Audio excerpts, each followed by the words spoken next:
Hey, good evening, everybody. This is Big Bill coming to you live from Catastrophe. No, I'm sorry. That's the wrong channel. That's my channel. I'm sorry. See that? See that innocent plug I put in there for myself, Ralph? See that? Anyway, this is Big Bill coming to you from YouTube Model Builders live show. Who's Big Bill talking to tonight? And tonight we're talking to the one, the only Ralph, the Mud Father, Renzetti.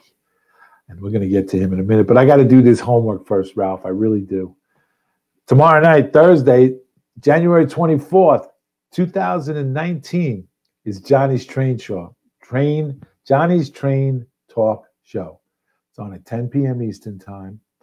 And whether it heck or high water, because I can't use the HE double hockey stick word because we're in a family setting here. But Johnny's Train Talk Show will be on 10 p.m. Eastern Time, and that's where you, the community, can come in and add your 2 cents. Put your 2 cents into anything that's going on in Model Railroad world, in your world, in our world, and any of Model Railroad. If you have a project you're working on, if you're working on a model, weathering something, then hey, come on in and join in because we'd like to hear about it. And you can join in on the panel. So that's tomorrow night at January 24th, 2019, 10 p.m. Eastern Time, Johnny's Train Talk Show.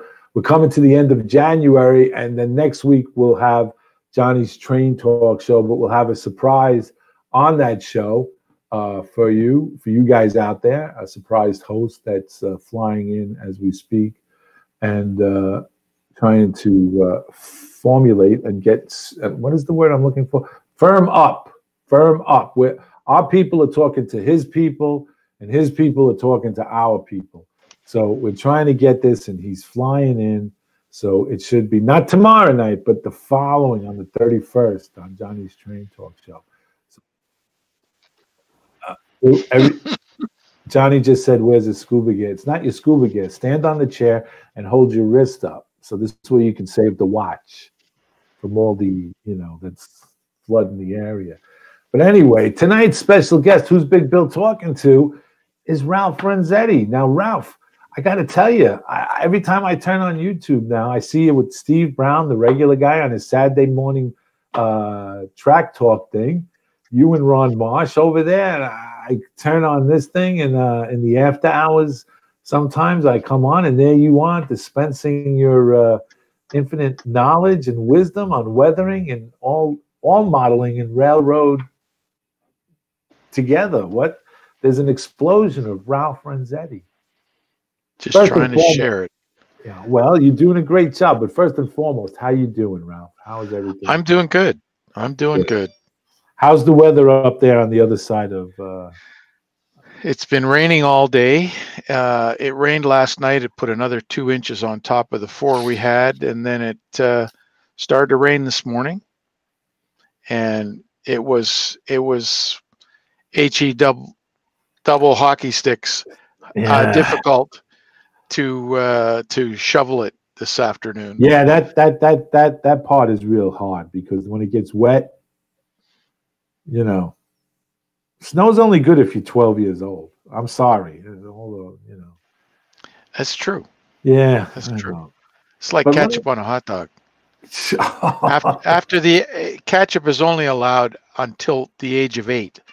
After the age of 8, it's not allowed on a hot dog anymore. Thank you. Look at me and you right here, Ralph. Me and you right on. Me and you could go to a Toronto Blue Jays game. I'll become an American leaguer. No problem whatsoever. So just want to, like I said, I saw you on Steve Brown's Track Smack show last Saturday with Ron Marsh. Man, I got to, first and foremost, let me ask you, how did the Mudfather icon come up? What is that?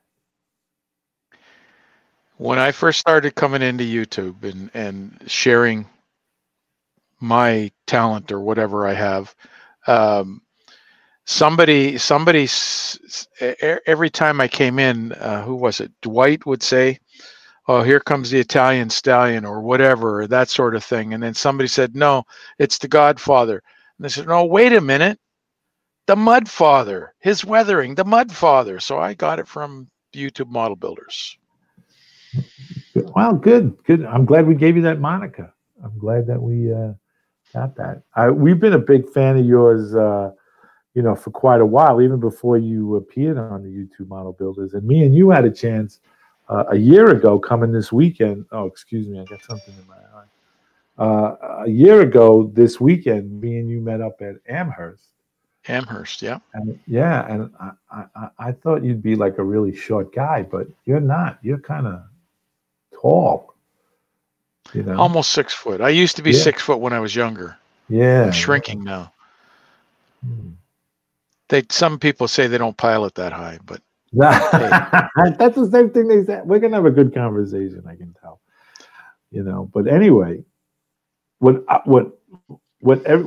just going through these questions. Eric Hall says, I am RRO. Thanks to you guys, Container Man 68, John Dillion, Tom Walton, aka Wally's Weathering. Hope you watched today's video. We were just talking about Todd Walton. Talking about what a great guy he was, what a good modeler and a good weather he was. So it was good. So Ralph, let me start this off. Now that we know where you got your moniker, your AKA the Mud Father. When did you yourself get into where was the point in your life when the model railroading bug kind of like hit you? Take over? Yeah. The typical thing when you were a kid, your parents bought you a train, put it around the Christmas tree, and it was an O scale. I'm not sure what brand it was, but it was a Union Pacific M10,000 with 4 coaches, and it was 3 rail O scale. Right? It's either on or it's 100 mile an hour, one or the other. There's nothing in between. Right. That sort of got put away because the plywood that I had it on, nice sort of oval instead of a circle, Right. 4x8 sheet of plywood my dad ended up making a countertop for my sisters to make a dresser. So I lost my layout. Oh. So it got put away, and I got into model cars and stuff like that. And when I got married, we lived in an apartment building that was a block away from a place called George's Trains.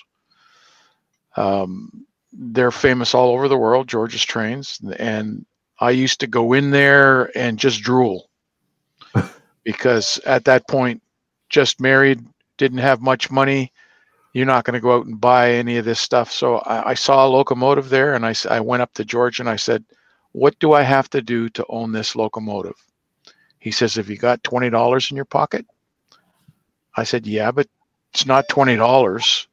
You're asking $120 for this. And it was a River Rossi Y6B. Mm-hmm. And I was just taken by all the wheels and the drivers, right? Right. He says, have you got $20 in your pocket? I said, yeah. He says, give me the $20. We'll set up an account for you. So we did that. And before we were done that night, he handed me the locomotive and told me to go ahead, take it home on $20. So every week, payday, another $20 till it was paid for. Right. And so from 1972, when we got married, I had been collecting ever since. Never really had a place to set it up until we moved into this house. This is the 5th move. My kids were probably about, I would say 14 and 16 at the time. And the oldest one said to me, Dad, when are you going to put up a layout? And I said, well, you find me the space and I'll do it.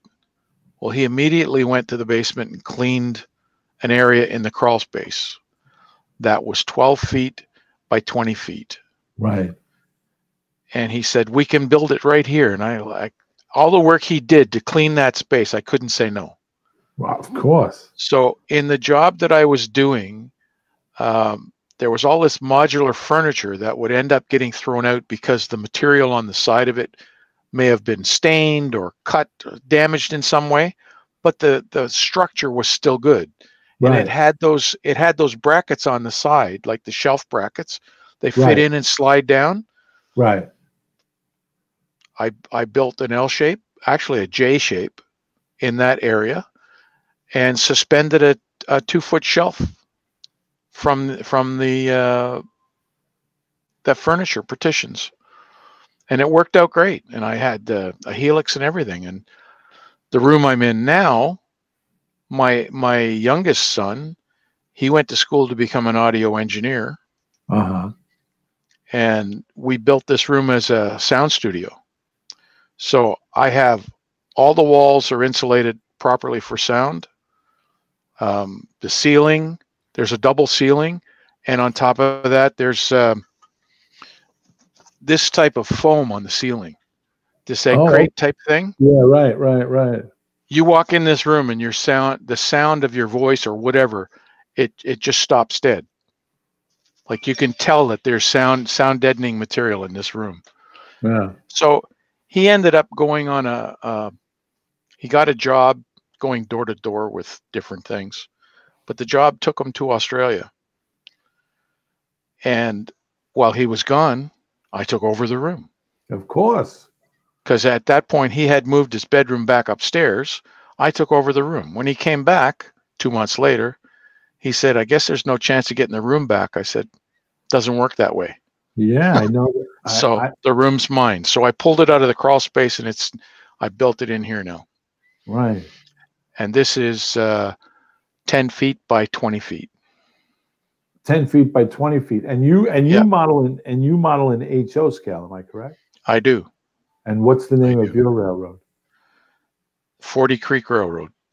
40? Named after a bottle of whiskey. Okay.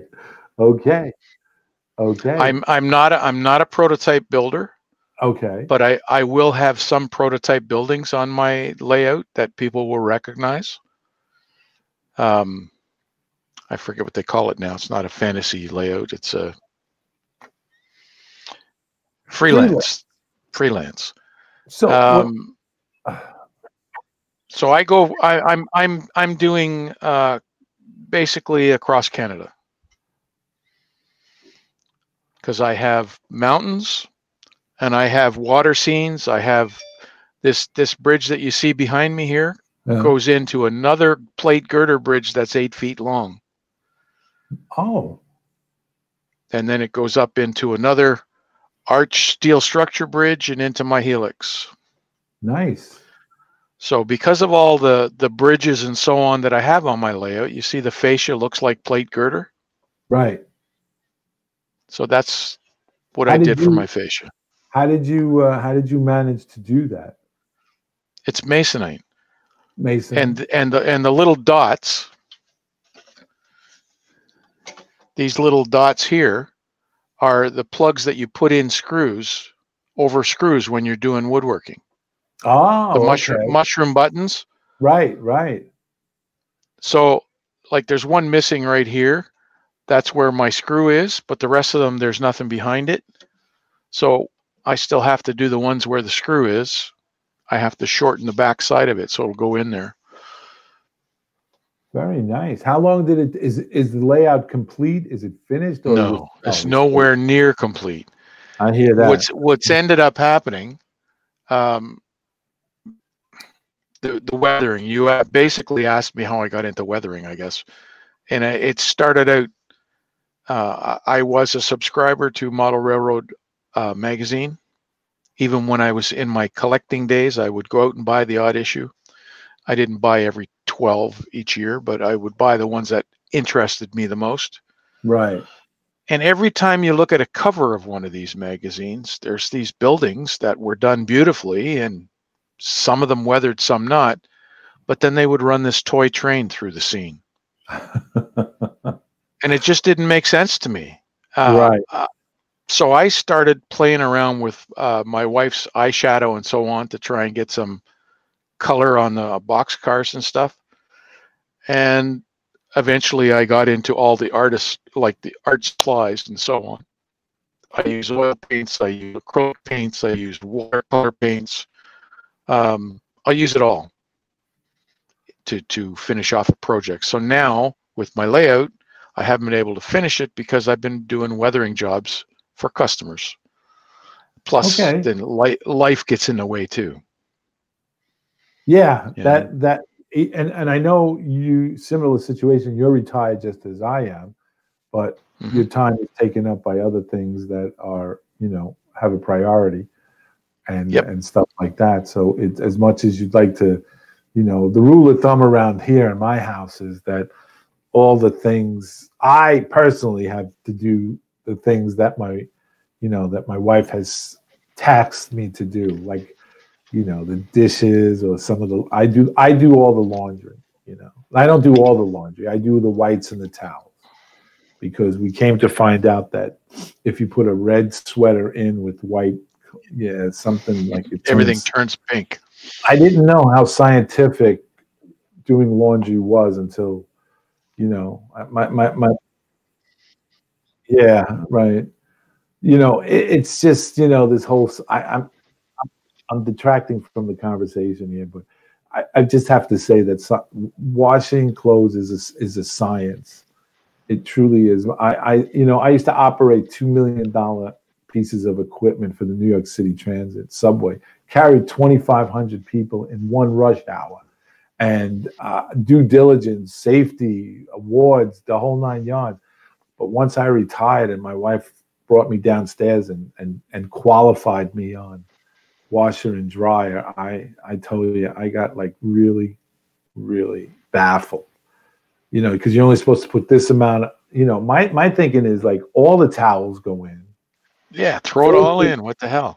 Fill it in, throw the thing in, shut it, hit the button, boom, out, go upstairs, work on the layout, come downstairs, you got it, and then finding that it overflowed or whatever. But then, after my rebellious ways, I had to stop and do what she said to do, and the clothes come out clean. I'm not allowed to go near the washer and dryer. No, well, let's see. Container Man 68. Bill, no layout is ever complete unless you get to a point and say, that's it, I'm done, it's complete. I agree with you, Container Man 68. I am in the process right now myself of tearing up tracks. So there's always some kind of thing you're going to do with it and fix it and change it. And the thing is that you got to have the courage enough to turn around and say, okay, this doesn't work. Let's take it out and put something new in. And I think that's something that all of us have experienced at one time or another. But Ralph, let me ask you a question. I mean, we had a chance last year to meet and to sit and break bread and stuff. But obviously you didn't come into weathering and perfecting your skills overnight. That was your attraction. You saw the toy train going through, the shiny train, and you said, wait, then we got to make it look realistic. So just bugged me. So when you I've been doing this for about 10 years now. But in the beginning, close to 10 years. That was your motivation, was to say, hey, listen, we should dirty these things up. And yeah. And I would search the internet for photographs just of the real thing, the prototype photographs. Right. Because there's nothing better to copy than a prototype photograph. I mean, right. And I found over time, because when I first started, I was doing it the way I thought it should be, and it was overdone. Yeah. So I learned very quickly, get some prototype photographs, and even if it's not the same road name, but if that's the style you want it to look like, the weathering, then copy that. Don't try and do any more. The old saying, less is more. Right. As you go down in scale, that is so true. Less is more. Right. Right. And you gifted me a boxcar, a B&O boxcar that was weathered. I thought it was like, I myself, a little heavy-handed. I've learned. I remember listening to you on an after show thing, and you were talking about looking at the photographs, and I started doing that because I've been accused of over weathering. Some people have seen my trains and they're like, that's too much, man. It's like putting mascara on a pig. It just don't look good, you know. And I've seen some pretty good, pretty darn ugly pigs before. So, Okay. but I've done it, and I've tried to like lighten my hand, but I find that to be, what you're going with the picture, but you do some really. I have to give it up to you, bro. You do some really amazing work, especially on the trucks, especially on the wheels. You make it look dirty, but you got that shine coming, the metal coming through them. And I know that your secret is the pencils and stuff like that, but still that takes that eye, that certain artistic eye to know when to stop. That's my problem. I don't know when to stop. Okay, so I guess my background is what did it for me. I studied architecture. Oh. And why didn't you say that in the first place? Well, hey, you didn't ask. Part of studying architecture was art class and cabinet making. So I came to this hobby sort of well armed. Right. You sure you had? And sitting in the basement after my trains got taken away when I was a kid building model cars, I did that for many years to the point where my models I was building for show quality models and entering them in contests. So all the skills that I've learned over the years, I'm putting into this. Now, a nice shiny car is a little bit different from a dirty railroad car, like an automobile, right? So it's a matter of knowing your colors, I guess, when to use what color and how. My best friend is the color wheel, and if you can get a copy of a color wheel, do it, because it helps you choosing opposite colors and stuff like that. Your primaries, your secondaries, all those other terms. When I first started, I was using powders, AIM powders. I became a distributor for AIM powders up here in Canada. And then the fellow that was doing it decided he was going to sell powders to Walter's catalog. And I couldn't compete with the price anymore. So I dropped that. But I've got a lifetime supply of powders. Little 2 ounce container will last me a lifetime. Sure. And I have 15 of them. Martin. So I went from. Go ahead. No, I was just going to say, just to interrupt you, just to say that Martin Harab, hope I'm saying that right, buddy. Martin have been getting new inspiration from watching old movies. Joel Calmer, I am a visual artist and enjoy weathering stuff. Joel Calmer again says, I want my locals in the world to look old and weathered and beat up. It takes a really, really trained eye to do a weathered scene without a prototype photograph. You can probably remember when you were a kid what the local stores on your block used to look like, and you could probably recreate it to some degree, but the weathering and the garbage and stuff that was around there, it's gone. Right. So it's best to work from photographs. Yeah, absolutely. I agree with that. When you were coming up with the hobby as a young man, who was someone that you said, this guy is good. I wanna that inspired you the most? The guy that inspired me the most was George Sellios and John Allen. John Allen, yeah. Now, George Sellios, I've had the opportunity to visit his layout, and it just blew me away. Right. I went there all prepared for bear. I had my camera and everything else. I walked in, and they said, you can't take pictures. You can't take pictures. You can't take pictures. And what had happened was George had just finished doing one of his new structures that he hadn't brought out yet. He had it on the layout. Some guy took a photograph of it and very quickly brought it out himself before George did. And after that, George said no more cameras. That makes sense. It makes sense. And then it was 2 years after the fine scale show I was at. He decides to retire. And when he decided to retire from building his fine scale kits, he opened up his layout to everybody and their brother with cameras and videos and so on. If you go on YouTube, okay, I'm sorry, Brian. Go on YouTube now and type in George Celios. You'll get videos that were placed on a flat car and driven around his layout. It's absolutely amazing. Yes, it is. It is. I've seen those videos. Did you have an opportunity to sit at least and talk with him? Oh yeah. My buddy and I were there, and we ended up having pictures taken with him as well. It worked out really well.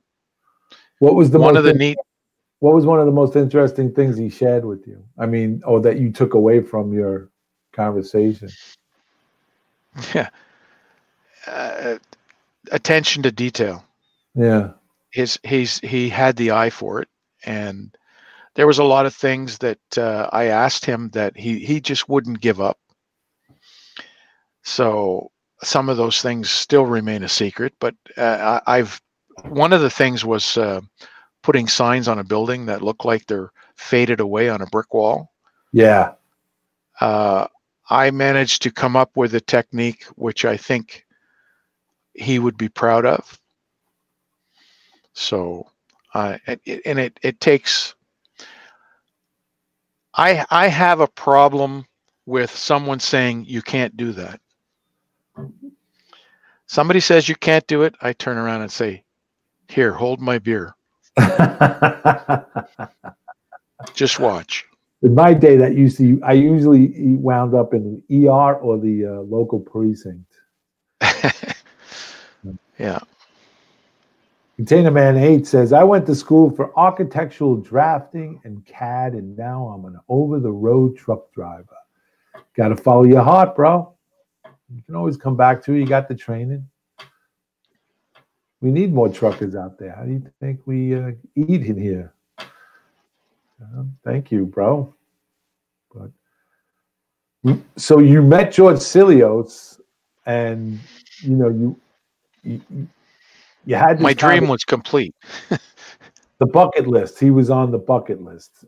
Oh yeah, right at the top. Yeah.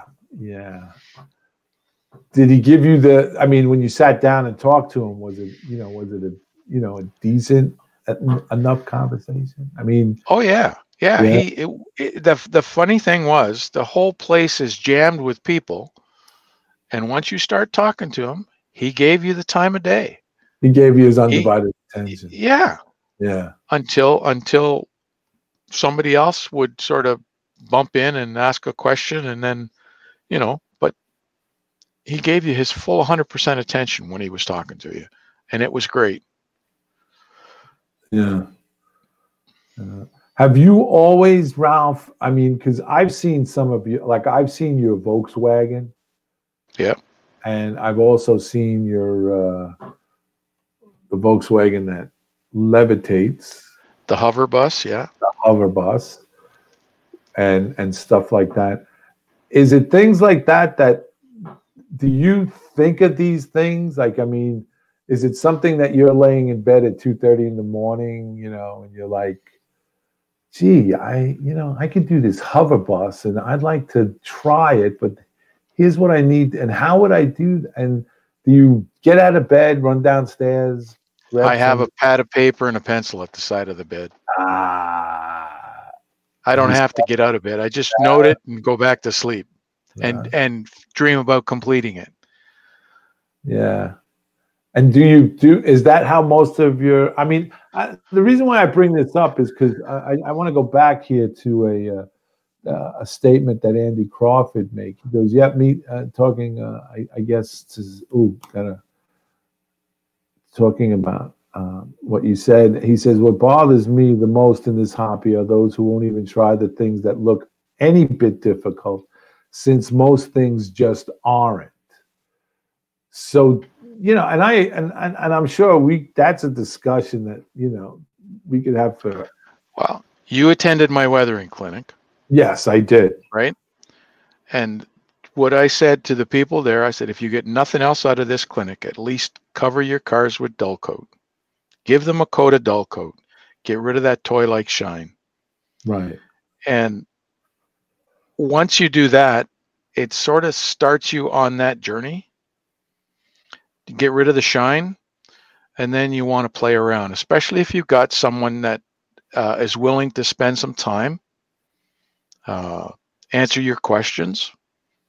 Like last year, I did that show. I tried to share as much of my weathering techniques as I could.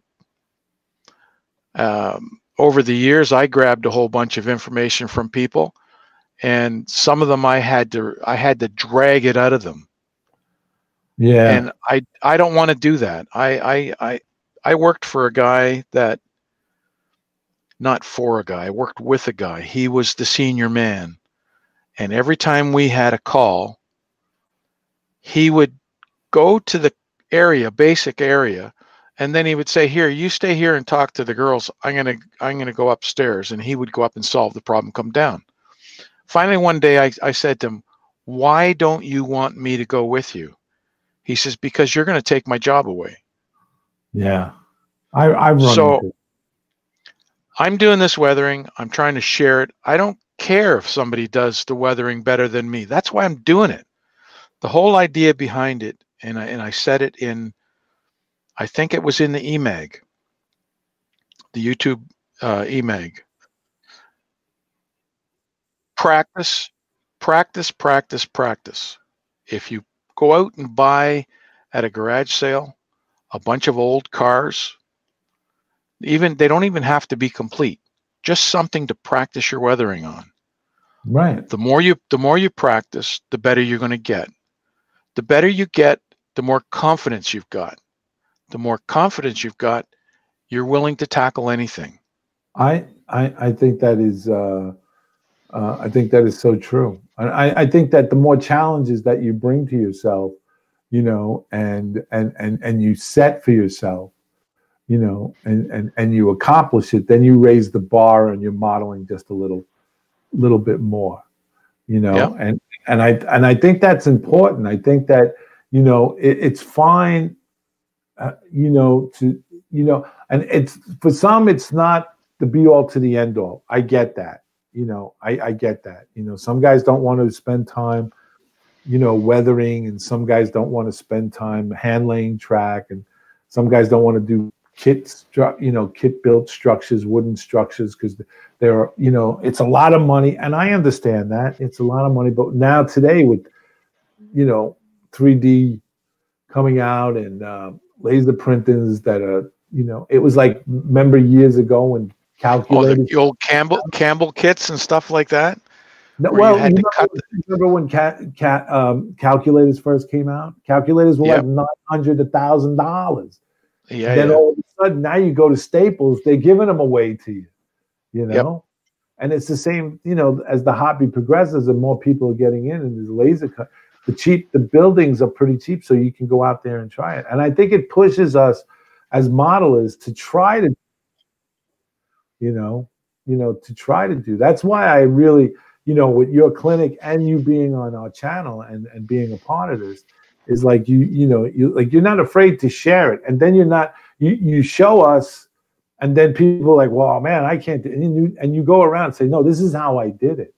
I think the simplest thing, Ralph, and I know I'm throwing bouquets your way, but I think the simplest thing that really impressed me was you were weathering, and you were talking about weathering and the technique, but you did the trucks, you know, and you said, you see that metal that looks like it's really worn, and that's all that is a pencil that I shave across it. That to me was like, that's like a great artist saying, hey, this is how I got that to look that way. And you're like, that's simple? That's simple? Yeah. I can bring up that picture too with the trucks if you're interested. Sure. Ralph and I were in one night in a chat. I think it was just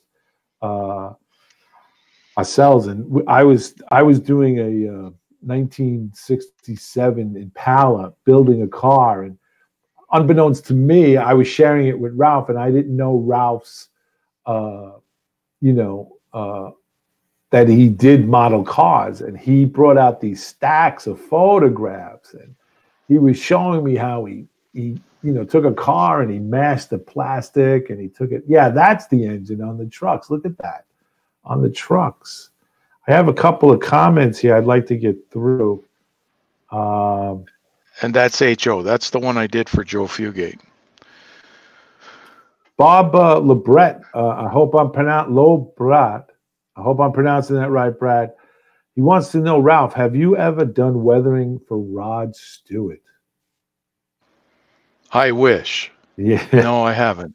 I wish. Just so if you can put in a good word for me, I'd appreciate it. But in the meantime, I don't think he even knows who I am. Yeah, well, just so that you know, YouTube Model Builders has been trying to get Rod Stewart on this show for years, since we've started. We used to have a connection in Las Vegas, but he has since not. He's come in again, and then he's disappeared again. He actually works at the Sands Hotel, and the inside thing is that when we found out he worked at one of the hotels, the big casino, Rod Stewart happened to be appearing there, and we told him, you need to go talk to Rod Stewart, and we did it jokingly. And first and foremost, he didn't know who Rod Stewart was. And then when he found out, he was like, well, I'll see what I can do. And I have to say that he did give it his best shot, but obviously no one has seen Rod Stewart on YouTube Model Builders yet. So let's see. Dwight of Northern Star Railroad Lines. Ralph and I have an agreement that to learn airbrushing, pick up some really cheap rolling stock, and like he said, practice, and more practice. Michael Broshias, my weathering isn't showcase stuff, but it's much better than shiny plastic. Good. Joel Calmer, now a 3D printer is around $100. You're absolutely right. Eric Hall says, like my motto, there is nothing I cannot fix until the wife says, damn it, Eric, I want a new refrigerator. Makes me feel dirty that we got rid of something that works or I could have fixed. He's absolutely right. I agree with him. Andy Crawford says, happens a lot, Michael. I was doing the same through much of my 30s. If you ever want to develop the skills, you've got to be doing it. Yep. Gaffney Haynes asks, so how do you model your cars? Are your car owned by proud people who love to make sure they get the ultimate Cherokee on the Duke? Oh, if we're dulling everything. I'm trying to realize that. Well, is he talking about automobiles? I believe he is, yes. Okay, so my automobiles, except for the two buses that I did, the Volkswagen buses, were showroom quality finish on them, and that's basically what I aimed for, was nice glossy shine on it, and I had to work at that by buffing it out. I went from 600 grit all the way up to 2400 grit on a model car. On a model car. Now we're going from extremes. Now we're going from weathering to high gloss. To high gloss, no card, right? Yep.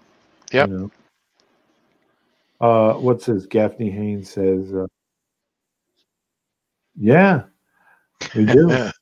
I hate voice recognition. I guess he has a voice recognition software that he puts on.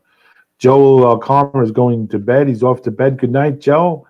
Safe dreams. Don't let the bed bug bite. Michael Broshier says, I didn't get your accent. My accent?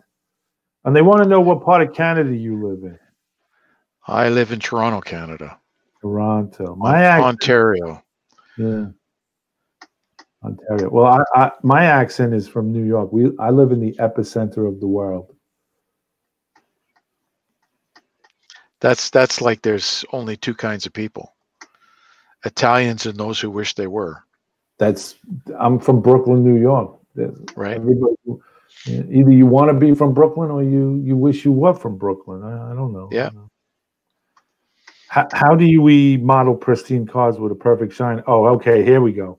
He says, Gaffney Haynes says, how do we model a pristine car with the perfect shine if we dull coat everything? I don't think you meant dull coat that. No, No. not the automobiles, but the rail cars. Yes, the rail cars Right. and the locomotives.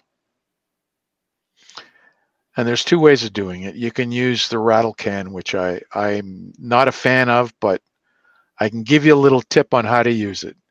If you had, give us that, because that is that with the wait. Is that the tip with the warm water? Yeah. Oh, okay. Yeah. I didn't want to spoil the surprise. It's all right. It's all right. Let me get out the proper can if I'm going to show you. Okay. See, I don't use this stuff, but I still have it. Dull coat. So what you end up doing is you go to your bathroom sink, your kitchen sink, whatever, and you fill it up so that it's 2/3 of the can. As hot as you can get it from the tap, nothing hotter. No kettle, nothing. Just from the tap. And while it's in the water, you're doing this, swirling it around, swirling it around, swirling it around. Shake it up a little bit, make sure it's shaken, and put it back in the water, do the same thing. When you do that, it does two things. It thins the dull coat that's inside. It thins it so it sprays better. And it increases the pressure of the gas. As the gas heats up, it expands. So it wants to get out faster. So when you spray it, instead of getting all the little droplets of dull coat falling on your model, you now have a fine mist that comes out. And it works every time. Doesn't matter whether it's dull coat or even a bottle of Rust-Oleum, which is my Rust-Oleum Camouflage Chocolate Brown is my base color for my trucks. Your go-to paint. Yep. Right. Mainly because the plastic that the trucks are made out of and handrails are the same stuff. This plastic called Delrin. Yes. It does not take paint well at all. Right. But I found Rust-Oleum really sticks to it. That's what Caboose Industries make their hand throws out of. Yeah. Yeah. The heavy duty plastic. But it's almost like it's a Teflon. Right. And they do that basically so that they don't have to add bearings for the wheels. Right. Because once they hone the pocket, the wheel turns a little easier because it's like a Teflon sort of coating. Right. But, well, the Bob's Man Cave is in the house. Hello. Creative Rail. Right. Creative Rails Ben is in the house. Andrew Gilmore. Dwight of Northern Stars asked Andrew, how's the heat wave? Andrew says, it's damn hot, man. Damn hot. Mm-hmm. So Michael Brochier says, so the hot water trick may help eliminate the pebble finish I seem to get with rattle can dull coat. Exactly. And that pebble finish is called orange peel. You look at it at the outside of an orange, it has that bumpy finish. Right. That's why they call it orange peel. Right. Just in from Sports Center, from our affiliate Bob Legret, Toronto Maple Leafs are winning 4-2 over the Washington Capitals at this time. Excellent. Mm-hmm. Excellent. I forgot they were playing tonight. Yeah. If you would have known that, you probably wouldn't have came on. You're right. Yeah, I know. Now it's 5-2, Dave Piper says. Man, this is good. This is good. And what's his name? Ovechkin couldn't decide whether he wanted to play tonight's game or not because he's not going to the All-Star game. Oh, one of those. He uninvited himself. And I think the league is going to penalize him a game. Well, yesterday, since we're on the sports thing, Mariano Rivera was elected to the Hall of Fame unanimously. 100%. So was Roy Halladay. Yeah, Roy Halladay got in, and Mike Moose just made it. You need 75% of the vote. He got 76.3, just squeaked in under the wire.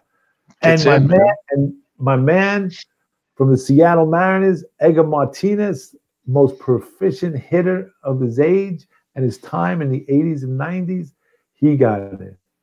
Excellent. You know, there's an interesting thing about Edgar Martinez. He has a lazy right eye. He couldn't see the pitch. And he was a left-handed hitter. That's right. He couldn't see the pitch. You know where he used to overcompensate that? He used to get tennis balls and put numbers on them, 1 through 8, 1 through 9 in red, and he'd have them fired at him at 130 miles an hour. And as the Pick ball, off the number. And he would, as he hit the ball, he would see the number and he would call it out. So, you know, but anyway, back to model railroading. I should have my own channel on baseball. I'm a big baseball. Baseball. Love baseball. Love the game. You and Billy Crystal. Oh, love the game. Love the game. Best game in the world. Best game in the world. Besides hockey.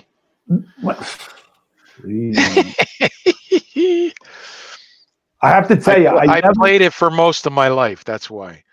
You know, I have to tell you, all my friends in my neighborhood were like big, you know, they were Ranger fans, and then they became Islander fans and the whole thing, you know. And we had a few Philadelphia Flyer guys in the neighborhood, but I never was into hockey, you know. And one day my cousin said to me, I got an extra ticket to see the Rangers. You want to come at the Garden? I said, yeah, sure, why not? So I went. I tell you, first and foremost, it's always enjoyable when you go to a hockey game with someone who knows what they're talking about and knows how the game is played, you know. Second thing, when you see a hockey game in person, it's a lot faster than it is on TV. Oh, absolutely. You know, and especially with the professionals. I mean, when we were able to get down by the glass at one point, and I couldn't believe the size of these guys. This was going back in the late 70s, you know. Brian W's got a question. Let's see. Brian, it's a religion in Canada. They have more hockey rinks than Brooklyn has pizzerias. You're probably right, Brian. You're probably right. Probably has more hockey rinks than churches in Brooklyn that are on every corner.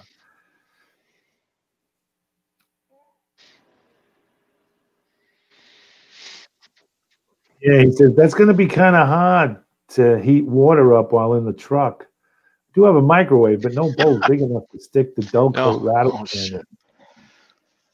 No, but you can heat the water up in the microwave and then use the water. Yeah. As long as it's not boiling. I just use any rattle can like I was first told to. Start spraying before you get to the model and finish spraying the model by a few inches. Yes, that's technically how you're supposed to do it. Also, in a rattle can, if you ever have a problem with the nozzle, if you turn the can upside down and spray, you get the, you know, the weight of the paint falls, so you can better clean it. I've tried some rattle cans, the nozzles get clogged up, and I've let them soak overnight in turp or a benzene. You can't get benzene anymore. It's, you know, but I used to be able to do that, and it would clear up the nozzle heads and stuff. Oh, Ralph's powder. That's your favorite subject. Ralph, which powders do you use?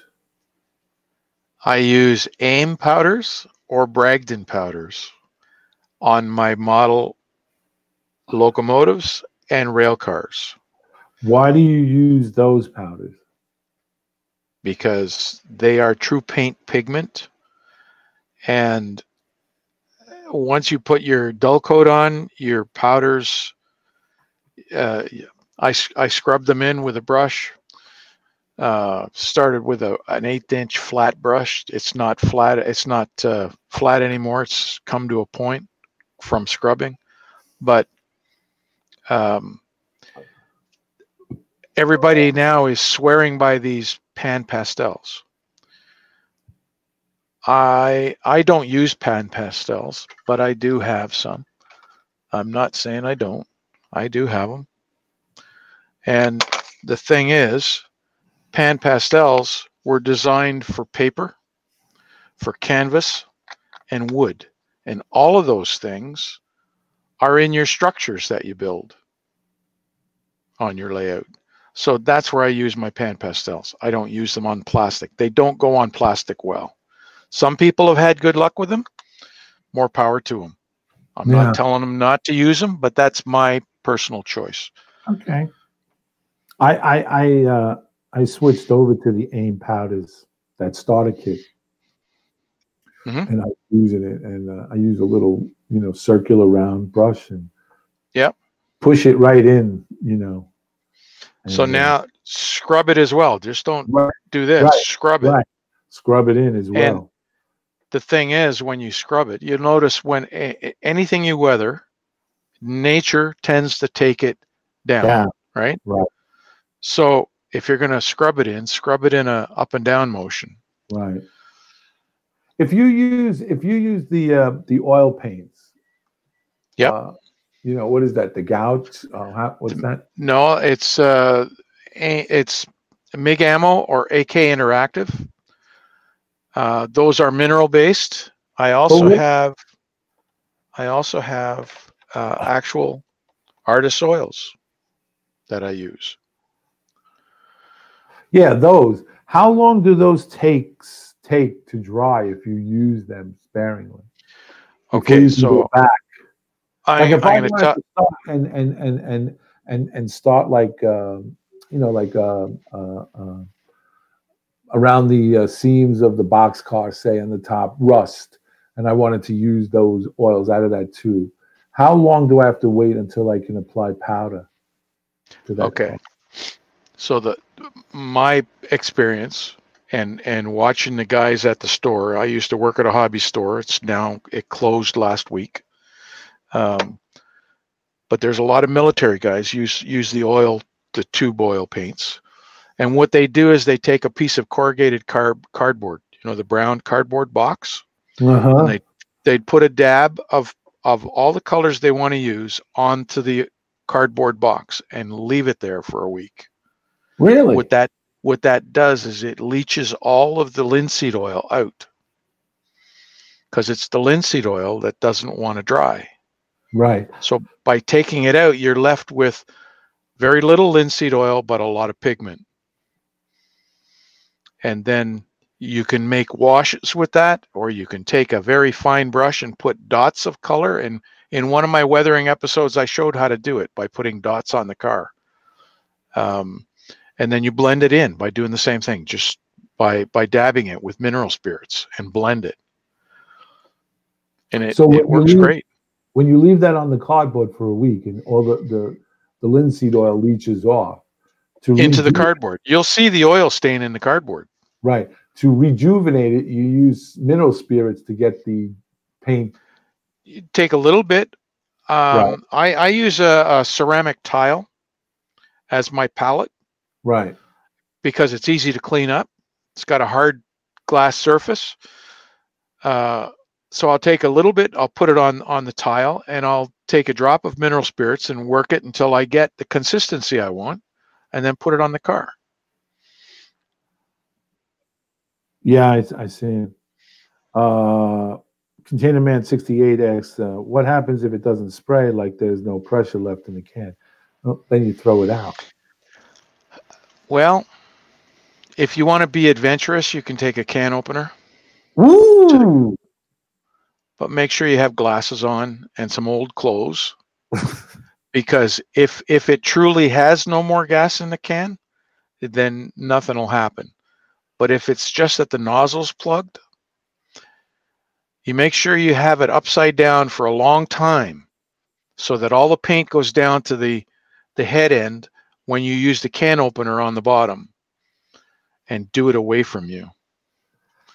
And then you can put that paint in a jar and mix. I think it's you probably have to put lacquer thinner in it, Yeah. and you can spray it through an airbrush. Well, Michael Brochier says, I know a guy that always sprays from a rattle can into a jar and then uses it in his airbrush. Yeah, he Eric decants Hall it. says, Eric Hall just said, speaking of Rod Stewart, he's singing on the TV channel right now. Buddy Long wants to know, Ralph, in weathering a rail car, is it a must to have an airbrush, or is it something that you can get away with? Should it be a part of your arsenal if you go to professionally weather? Okay. For those that are starting, you don't need an airbrush. You can use the dull coat in a rattle can, and what I do is just the first coat is the dull coat, and after the first coat is where I do all my weathering, either with powders or gouaches or acrylics or mineral spirits and oils, that sort of thing.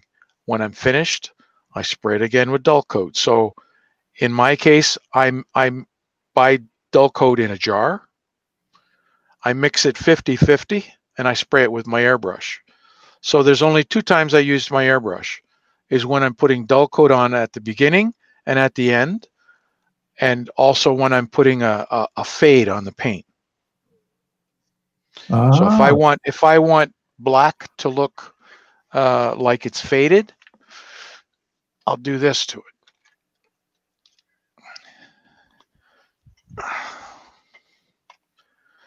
So I'll show you the one before it's weathered. So this here, I don't know whether you can see the difference. The top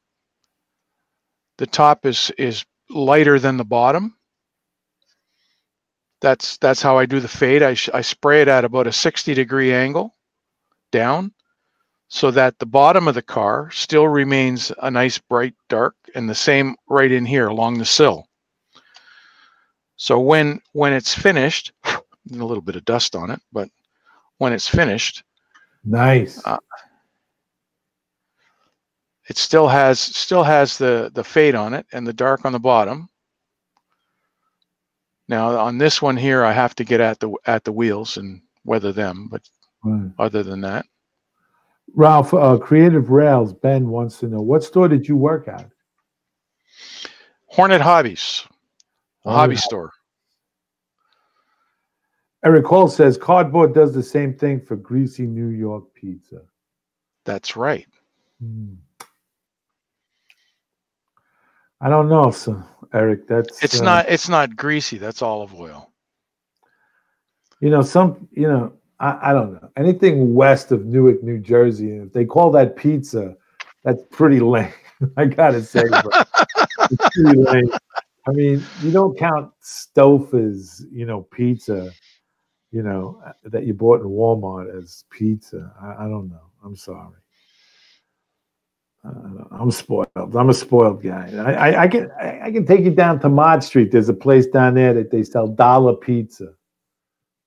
$1 a slice. Well, actually, it's $1.50 now. But best pizza in New York. Best pizza is right here in Staten Island, Danino. Danino, if you're listening, I'm giving you a plug here. Let's see. Andy Crawford says there's music on TV these days. I remember that when that was a thing. The Bob Denscale Man Cave. MTV doesn't play music anymore. Airbrushes, Andy Crawford. Airbrushes is my favorite modeling tool. One of the best investments I made and a lot of fun. And at the time, I was pretty sure I'd never be able to do it. It took me a while to get him convinced. He didn't want to buy the airbrush, and I talked him into it. Stephen Atwell says, Eric, my street pizza is not greasy. Yeah, Steve. Steve's a New Yorker now, no longer from Kansas. Oh, here it is. CPR train. Model looks good, but weather the wheels and the couplers. He said he was going to do that CPR train. It's just the last to do. Two slices of Coke for $3 in New York. You're right, bro. Brian W. We have their other store 10 miles away in New Jersey. A little railroad shop, right? In Parsippany, I believe, Brian W. Hastings, BNSFN, N-scale modeler. Hard to get now that I've moved to Nebraska. I hear you, brother. He said, Container Man 68 says, I drive by these propane distributor a lot, and sometimes there are real clean tankers there, and others are all faded out and weathered. Are all of those clean, shiny cars new from the manufacturers? Yeah. My cars? Yes. No. Well, yeah. Midwest Model Railroad, Steve Atwell wants to know, Ralph, how long is your backlog of weathering projects? Right now, I'm on a lull. I don't have any right now, except for my own stuff. Okay. Does Northern Ohio Railroad Action, Ralph, do you have your own channel to check out? I do. I have a YouTube channel. It's my name, Ralph Renzetti. And I also have a Facebook page, Weathering a Touch of Yesterday. Let me ask you a question, Ralph. What is the worst pet peeve you have in model railroading? That bothers you the most? You had to ask that question, right? I had to. There's always somebody who knows better. I I call them rivet counters. Yes. That's my biggest pet peeve. I don't care if a guy uses popsicle sticks to make a rail car. The guy's trying. It's his railroad. I give him kudos for that. Right. But the guy that turns around and says, "No, you put the popsicle stick in the wrong place." Give me a break. You know? Yeah. I had some I did some locomotives where I was sort of in between, didn't know what I wanted to model, and I was buying narrow gauge Gazette, and I wanted to go ON30 type thing, or maybe HON whatever it's called, narrow gauge. So I made a couple of locomotives from, like, I called them critters, from some scrap shells that I had around, some old Atlas and Tyco drives and that sort of thing. And I chopped them up. And when I was doing my model cars, I never did anything from instructions. I always customized. So I wasn't afraid of cutting something up and putting it back together again a different way. I came up with these cars, and I did a whole photo thing on how I did it. I even had graphics on the photos to show what part came off and what I saved, what I didn't save. I sent it to Model Railroader. It's not prototype. We don't do that kind of stuff. I sent it to Craftsman. Not quite what we're looking for. So there's a Canadian Model Railroader. I sent it to them. They came back, basically said the same thing. So I finally, at that point, I had had enough of this. It's not correct. And I said, hang on a second. And I sent the email back to the guy. Let's back this bus up. You don't want to do the article? That's fine. Did you even read it? Did you look at the photographs and so on? If you did, you'd realize that when you go through a magazine, whether there's the article there that you can use or not, there's probably something in those tips that you can pick up for yourself. True, very true. Right? So at least do me the courtesy of looking at the video that I sent you. I sent him a DVD. He answered me back about 2 weeks later. He says, Ralph, you're absolutely correct. He said, this is brilliant what you've done. It's still not prototype, but I'm going to run this article in the magazine. So he did. So I had these two little critters that I did up in Toronto, Hamilton, and Buffalo colors. And I weathered them up. And I had air tanks all over the place. And I had, all kinds of things on there that you wouldn't normally see on a locomotive. One of them I made from an RS unit and shortened it down. Mm-hmm. It's about 3 inches long, sitting on a 3-axle truck. And that was it. The other ones that I've done, I ended up getting the I think every manufacturer's made a model called the Hustler, right? The little yard engine. Yeah. So the Bachmann one is the one that I use the most because they have the full lead weight or whatever metal weight inside. The chassis is in 2 halves. It's easy to switch over to DCC. that I don't have to do anything to the drive to hope that it works. I know it's going to work. And that's what I do. I shave the deck off. So now I have the running board still intact that goes around the wheels, and I build up on top of that. Mm. And of course, the shell that I put on has to cover the metal weight that's on the chassis. Okay, so that's your pet peeve of this hobby, of rivet counters. Rivet counters. Sort of steam. Guys that tell and guys that tell you can't do it. Yeah. Like I said, hold my beer. That's to me, that's a challenge. You can't do it? I'm sorry. Watch me. Right. Container Man 60. I was just coming to that question. He says, I was just wondering how long you could keep shiny cars on your layout before you need to weather them. I think that's a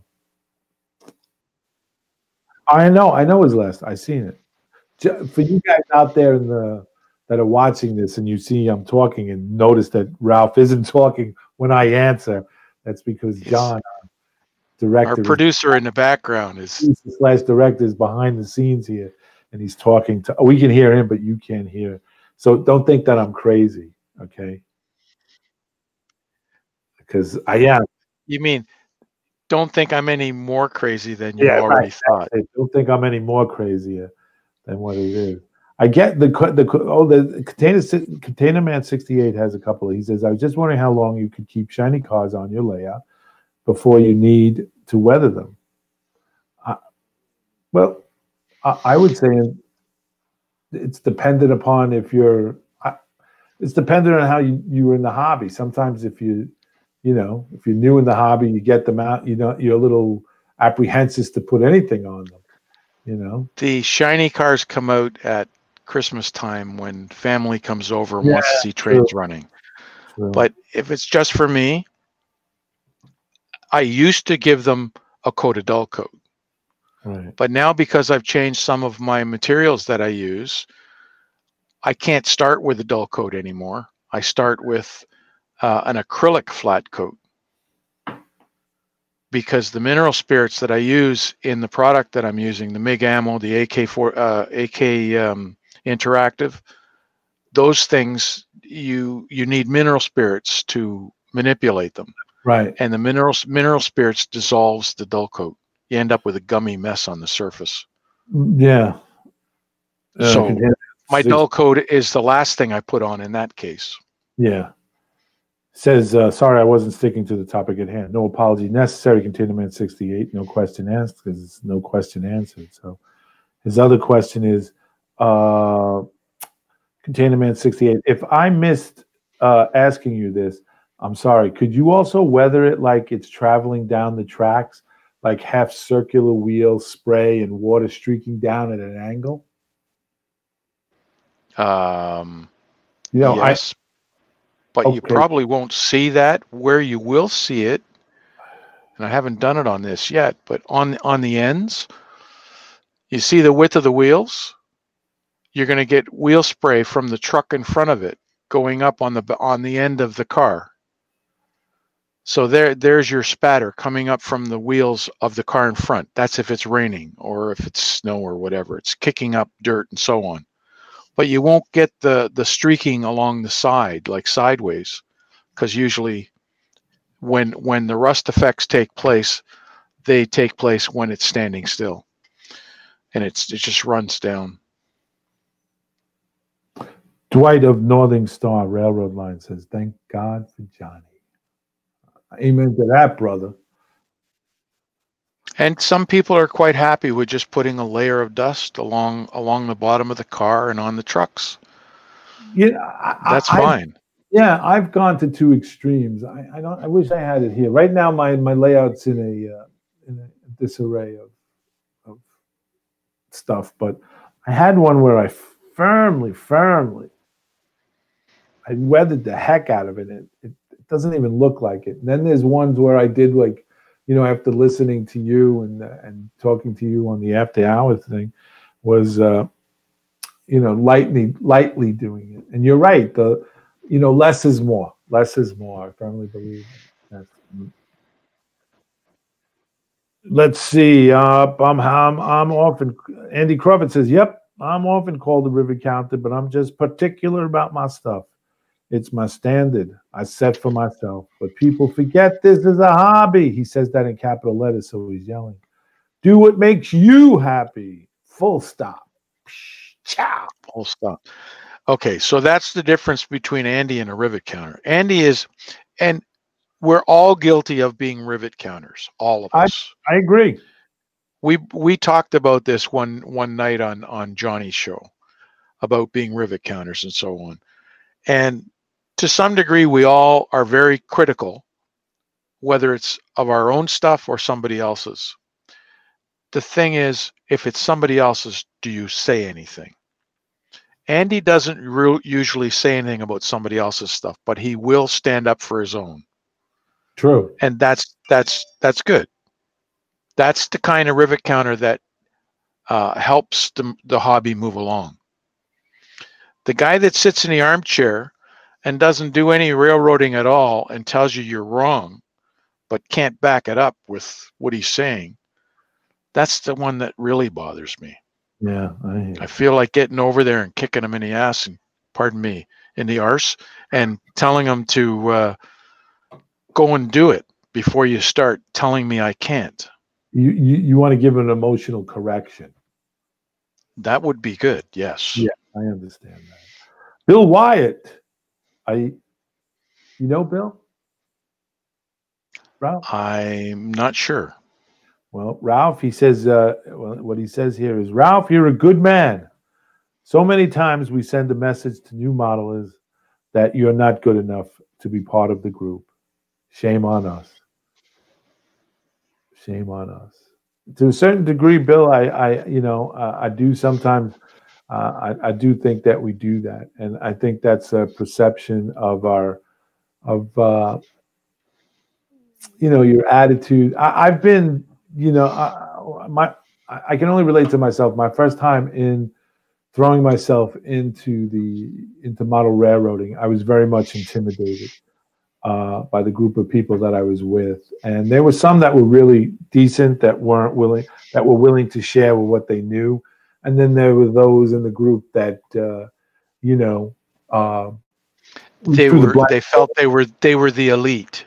Well, and they threw their blanket over their head and they didn't share with you. But I've come to learn in my life that in order to be part of anything that you have a passion for, whether I was a baseball coach for many years and when you first get into it, there's that good old boy club, that's in there, but you got to elbow your way in there.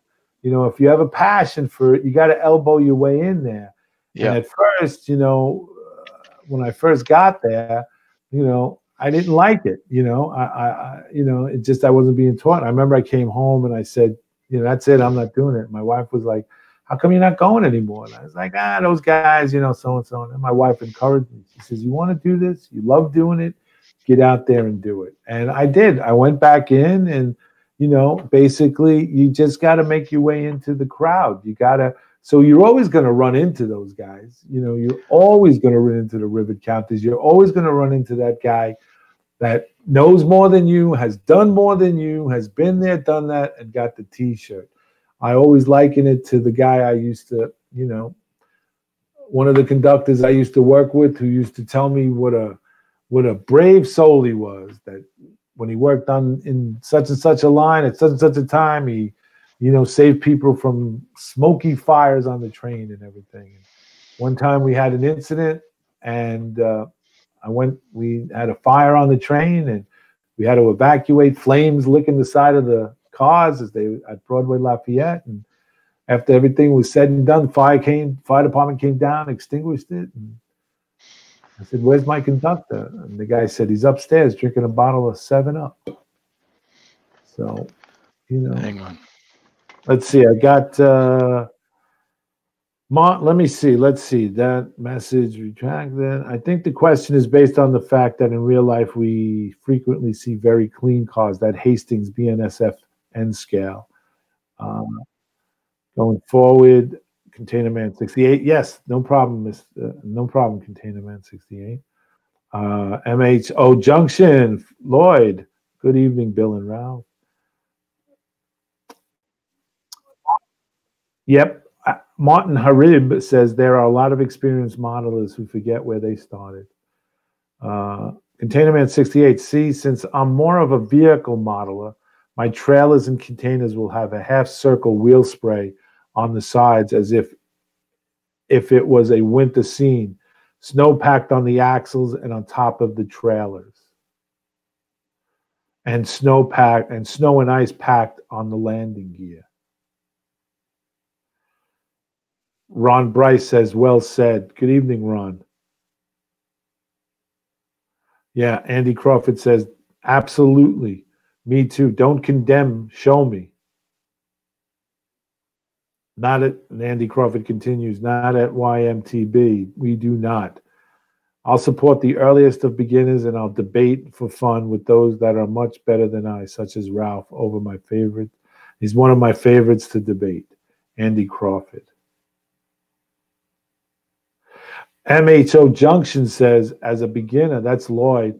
What I dislike are the people who think they know it all and take advantage to show off at beginners. I only did that once, Lloyd. And then you put me in my place. I never did it again. If you guys get a chance, you should go see Lloyd MHO Junction Railroad in the video. And John Dilly was in the house. John was in the house, and you guys could go over to John Dilly's channel. John Dilly's doing a new channel. I got to put this in there because I love John Dilly. He's putting a new channel. He's doing a Jeep. You got to tell me what it is, John. But he's doing a Jeep, a remodel of a Jeep from ground up, stripped down to bare metal, and he's doing it. He's starting another channel. He's also doing his HO thing. So you get a chance, get over there to John Dilly's channel. John, tell me what your channel is so I can, Dilly. Yes. And Ralph, what were you going to say before we got on? Before my wife called me? Yeah. I lost it. So. Oh, Container Man 68 says, Ralph, I see a plastic truck model behind you. Is that a Kenworth T600? It is T600A. A. And what I'm going to do is That was his next question. I'm putting a Volkswagen cab. I've taken a Volkswagen bus, shortened it down, and that's going to be the cab on that tractor.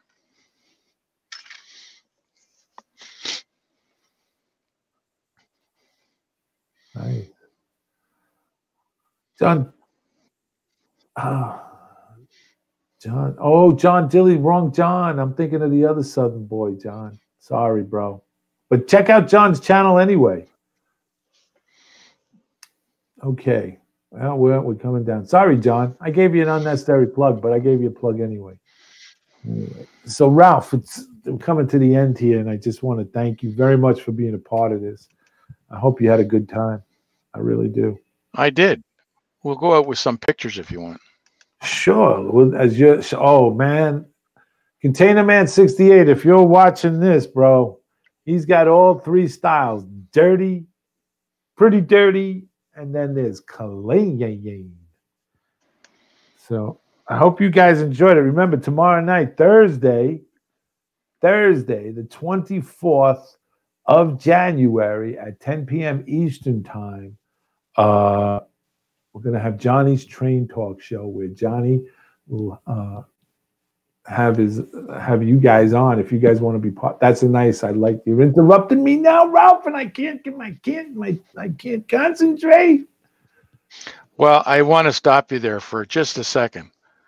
That car in the front, you and I talked about this once before. Oh, that's the one with the inside of it was done with that product called Sophisticated Finishes. Right. And it's a two-part system where the finish actually rusts. And that's the one I had to scrub with the toothbrush after having it packed away for a year because the rust just kept on growing. Right. For those that don't know, Sophisticated Finishes, you can buy it on Amazon. It comes in two parts, two bottles. One is a black paint, and in that paint, it's a heavy emulsion paint, very heavy, because inside the paint are flecks of iron that are in the paint. If you take a little out and you rub it between your fingers, you can feel the metal in the paint. What you do is you paint it on in the black, and then you have to get used to doing it, because I did my bridges over here in that. But as you paint it on, and then they have a chemical, it's like a light green chemical, and what it does is it affects the metal filings. The metal filings, and it makes this rust color. And I've learned, yeah, you can get the on. The product was originally designed to be put on clay pots, right? Flower pots. Exactly right. But you got to play with it, because I was a little heavy-handed, as you can see, Ralph. If you don't know,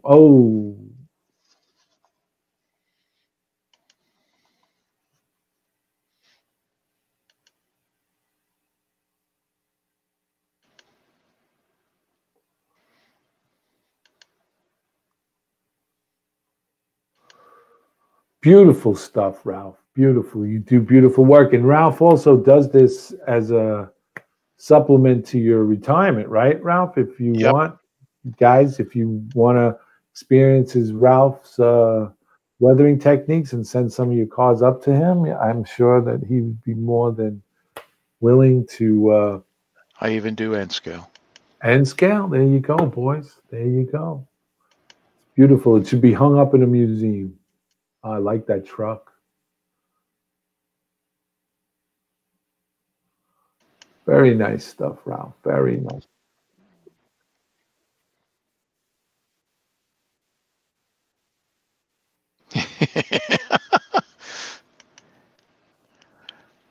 Five easy payments of $19.95 for each of those trucks. So there's the sophisticated finishes. Yes, you can buy that in Amazon or. One last question here. Container Man 68 says, "What did you use for the white chemical overspill?" Oh, for fading, I use Tamiya paints, and I mix it so it's 10% paint and 90% rubbing alcohol. And then the alcohol I use is 99% alcohol, although you can use 70%. I use 99 because if I'm working on something I want to go quickly, the alcohol dries quicker. Yeah, on the tank car, he says. Yeah, on the tank car. Mm-hmm. Oh, the white streaking down from, okay, that's the white aim powders. I dip my brush in. I have a hairspray in a pump. I don't have the bottle here right now. So I spray out some hairspray in a little cup. I dip my brush in the hairspray into the white powder and then onto the model. And if it's not enough, I go back and get some more powder and put it on the model. When it's dry, I overcoat it with dull coat, and you get that corrosive type. On that particular car, it was a carbonate. What the hell was it called? Anyway, it's like sodium bicarb sort of thing. Right. Okay, Dave Piper says, as a beginner, I've learned a lot watching YouTube model builders. Sometimes the discussions got over my head, but I always felt welcome here. Keep up the good work. Well, thank you, Dave Piper, and we certainly will. It's been our goal here at YouTube Model Builders to keep this going and to basically keep it fan friendly and community friendly, and everybody and anybody is welcome to come in. New, beginner, that's right. Experienced, master modelers. You guys, everybody's welcome. So tomorrow night again, Johnny's Say that past 3 times. Johnny's Train Talk Show will be on at 10 p.m. Eastern time, and all you guys in the community are invited. You can click on, if you see the Google Plus, you'll see a link, or get you in like what you see me and Ralph doing, you can get in as well. I think there's room for how many, John? 12. 12 people. So if you get in before the show, here's a little insider tip. If you get in before the show starts, you can get the bonus action of them getting ready to, set up for the show and see how we do this. And then you'll be right in there. But it's all for the community. That's what we're here for. And I want to thank you, Ralph Renzetti, a.k.a. the Mud Father, for taking time out of your very busy schedule and being a part of this, and just being a part of the YouTube Model Builders community, and being a part of this with us. We're very privileged and honored to have you aboard. You're an inkwell of knowledge. The privilege is mine. Well, thank you, sir. Very good. So with that said, this is another episode of Who's Big Bill Talking to You coming to an end. Next Thursday is Johnny's Train Talk Show, and that special guest has been confirmed. They called me, they texted me, and their people, apparently our people, while we were on there, Andy Crawford was working behind the scenes with their agents and everything, and entertainment moguls that he knows. They had lunch this afternoon. Good, because they finally got it confirmed, and now we're ready to rock and roll. So it's going to be all good. So next Thursday you'll have a surprise guest on Thursday night. But tomorrow Johnny's going to be here, so that's it. We ran way over time, but that's fun. We had a good time. Again, Ralph, thank you so much for being on. John, as usual, thank you very much for being the producer/director and just keeping us on track with time and questions that we might have missed. Always a pleasure and an honor to work with you. And to you guys out there, thank you for tuning in, because without you, we're just talking a dead air here.